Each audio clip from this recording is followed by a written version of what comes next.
नमस्कार दोस्तों, मैं हूं डॉक्टर पुरुषोत्तम और आज है 15 जुलाई 2020 और आज मैं 15 जुलाई 2020 के करंट अफेयर्स को लेकर के आया हूं।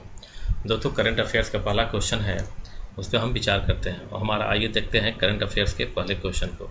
करंट अफेयर्स का पहला क्वेश्चन है कि IRDAI, जिसका फुल फॉर्म होता है insurance regulatory and development authority of India, ने अभी हाल ही में कोरोना बीमारी को कवर करने के लिए कौन सी स्कीम शुरू की है।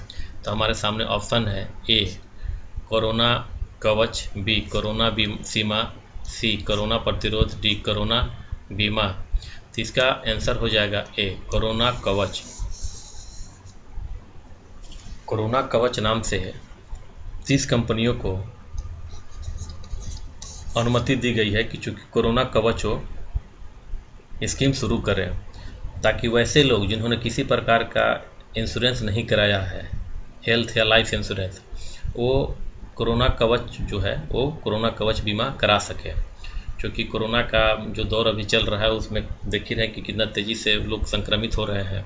तो ऐसे लोगों को आर्थिक परेशानी न हो बीमारी के समाधान में, तो उन लोगों को किस तरह राहत प्रदान किया जाए। क्योंकि प्रीमियम इसका कम है, प्रीमियम 5,000 से 10,000 के बीच रखा गया है और कवरेज अच्छी है।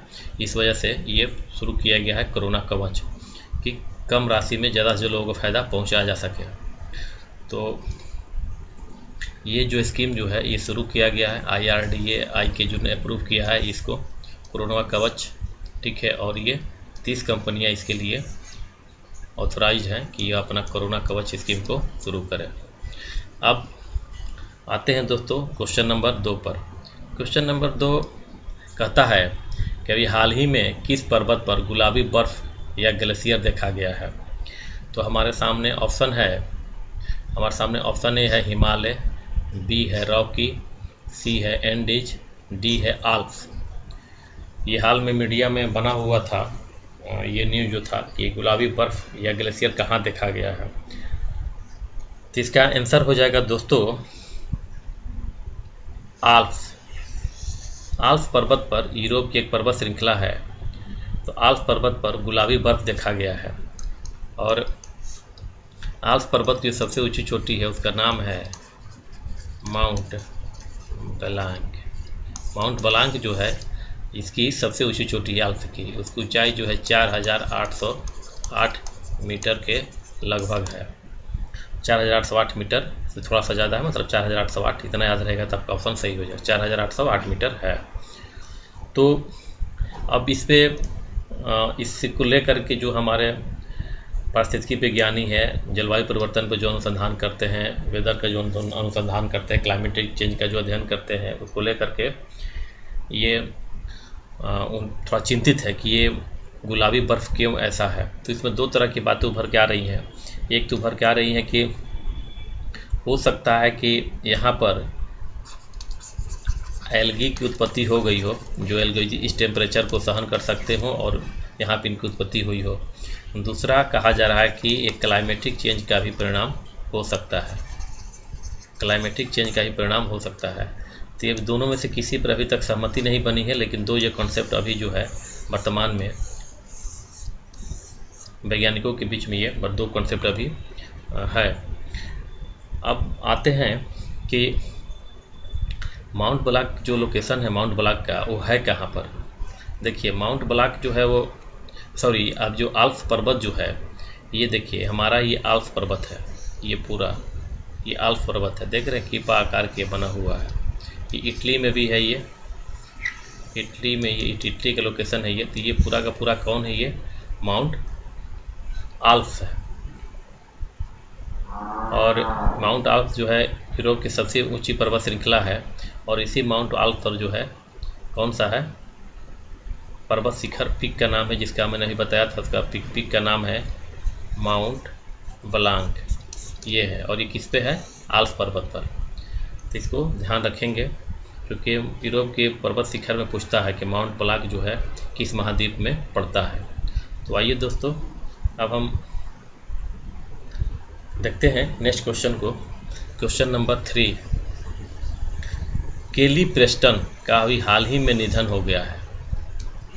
इनका संबंध किस क्षेत्र से था, केली प्रेस्टन। तो हमारे सामने ऑप्शन है ए राजनीति, बी विज्ञान, सी खेलकूद, डी कला। तो केली प्रेस्टन का संबंध जो था वो था कला से।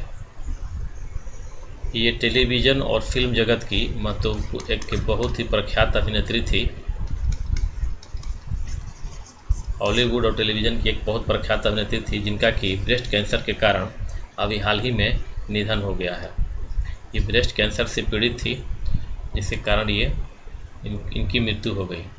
और एक टॉम क्रूज के साथ इन्होंने मूवी की थी जो काफ़ी प्रसिद्ध मूवी है। आइए दोस्तों देखते हैं क्वेश्चन नंबर 4।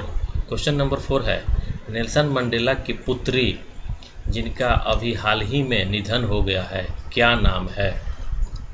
ये पुत्री हैं जिनका हाल ही में निधन हो गया है, क्या नाम है? नेल्सन मंडेला जो थे वो साउथ अफ्रीका के बहुत बड़े नेता थे, ये हम जानते हैं सब लोग। इन्होंने रंग भेद के खिलाफ काफ़ी तीव्र आंदोलन किया था और इसी आंदोलन का परिणाम ये हुआ था कि साउथ अफ्रीका के प्रथम अश्वेत राष्ट्रपति बने थे। इनके आदर्श जो थे वो गांधी थे। तो जो पुत्री जिनका के निधन हो गया है, आइए देखते हैं। तो ऑप्शन इसमें कौन कौन सा है? ऑप्शन ए है जिजी मंडेला, बी है मकजीवे मंडेला, सी है जनानी मंडेला, डी है मगाथो मंडेला। तो इसका आंसर हो जाएगा जिंजी मंडेला। जिजी मंडेला का अभी हाल ही में 59 ईयर्स के एज में मृत्यु हो गई है और ये डेनमार्क में एम्बेसडर भी रही हैं और इन्होंने कई पदों पर, साउथ अफ्रीका के कई पदों पर ये रह चुकी थी और वर्तमान में भी कार्यरत थी, लेकिन 59 वर्ष की अवस्था में इनकी मृत्यु हो गई। अब आते हैं दोस्तों क्वेश्चन नंबर 5 पर। क्वेश्चन नंबर 5 है चाबहार पोर्ट की अवस्थिति कहाँ है? चाबहार पोर्ट की अवस्थिति कहाँ है? इसका नाम जरूर सुना होगा आप लोगों ने। तो इसका ऑप्शन है A Iran, B Pakistan, C Saudi Arabia, D Oman. तो इसका आंसर हो जाएगा ईरान। ईरान में चाबहार पोर्ट है। अब ये महत्वपूर्ण है कि चर्चा में क्यों है चाबहार पोर्ट। देखिए ये हमारा यहाँ पे, ये हम देखिए हमारा यहाँ पे ये इंडिया हो गया। इंडिया के यहाँ पश्चिम में कौन सा हो गया? पाकिस्तान हो गया। यहाँ पर ये अफ़गानिस्तान है और यहाँ पे ये ईरान है। ठीक है दोस्तों, ये तो हमारा अरबियन सी है, ये हमारा अरबियन सी यहाँ पे है। अब देखिए ये स्थिति है कि अगर यहाँ पे हमारा चाबहार पोर्ट है जिसको कि भारत विकसित कर रहा है और चाबहार पोर्ट से भारत रास्ता बनाना चाह रहा है अफ़गानिस्तान के बीच, और ये रेलवे लाइन है। ये क्या है? रेलवे लाइन है, क्योंकि यहाँ से क्या करेगा कि भारत अपने माल को चाबहार पोर्ट लाता और लाने के बाद जो है कहाँ पहुँचाएगा? अफ़गानिस्तान में। लेकिन किससे? तो यहाँ से पोर्ट से रेल मार्ग के द्वारा। लेकिन जिस प्रकार से अभी भारत और ईरान के संबंध कुछ अच्छे नहीं चल रहे हैं, इसके पीछे अमेरिका बहुत बड़ा कारण है, क्योंकि भारत और अमेरिका बहुत अच्छा वर्तमान से बहुत अच्छे मित्र हैं और इससे पहले भारत ईरान बहुत अच्छे मित्र हुआ करते थे। लेकिन अभी थोड़ा सा खटास है, चूँकि अमेरिका और ईरान के बीच बिल्कुल नहीं बनती है। तो इस वजह से कुछ अन्य कारणों से ईरान जो है नाराज़ चल रहा है भारत से, जिसके कारण ये जो चाबहार पोर्ट से अफ़गानिस्तान की तरफ जाने वाला रास्ता जो रेल मार्ग था, उस रेल मार्ग में भारत जो था चाबहार से लेकर के जहेदान तक, मान जेदा तक, यहाँ तक जो था जहेदान तक रेल मार्ग बनाने वाला था। लेकिन ईरान जो है इस परियोजना से भारत को बाहर कर दिया है। जहेदान से, जब चाबहार से जहेदान का जो रेल मार्ग बनने वाला है उससे ईरान ने भारत को अलग कर दिया है। इसलिए अभी चाबहार पोर्ट जो है चर्चा में है। अब हम आते हैं क्वेश्चन नंबर 6 पर। पद्मनाभा स्वामी मंदिर किस राज्य में है? इस मंदिर को लेकर के केस चल रहा था सुप्रीम कोर्ट में वर्तमान समय में, और ये जो मैनेजमेंट है, मैनेजमेंट किसके पक्ष में रहेगा, कौन इसको देखेगा, इसको लेकर के अभी विवाद चल रहा था, जिसके कारण ये जो है अभी हाल के दिनों में चर्चा में था, पद्मनाभा स्वामी मंदिर। तो ये हमारे सामने ऑप्शन है केरल, बी है तमिलनाडु, सी है तेलंगाना और डी है कर्नाटका। तो इसका आंसर हो जाएगा केरल। पद्मनाभा स्वामी मंदिर जो है कहाँ है, ये है केरल में। और ये भारत का जो है पद्मनाभा स्वामी मंदिर जो है भारत का रिचेस्ट टेम्पल है। क्या है ये? रिचेस्ट टेम्पल है। और इसका निर्माण कहा जाता है कि 500 BC ईस्वी पूर्व में हुआ, 500 BC में हो गया था। इसको ध्यान रखेंगे कि पद्मनाभा स्वामी मंदिर कहाँ है। अब देखते हैं क्वेश्चन नंबर 7। किस मुस्लिम देश ने पहली बार अपने यहाँ किसी हिंदू पायलट को एयरफोर्स में शामिल किया है? उस पायलट का नाम है राहुल देव। किस मुस्लिम देश ने? तो हमारे सामने ऑप्शन ए है सऊदी अरब, बी अफगानिस्तान, सी संयुक्त अरब अमीरात और डी पाकिस्तान। इसका आंसर हो जाएगा पाकिस्तान।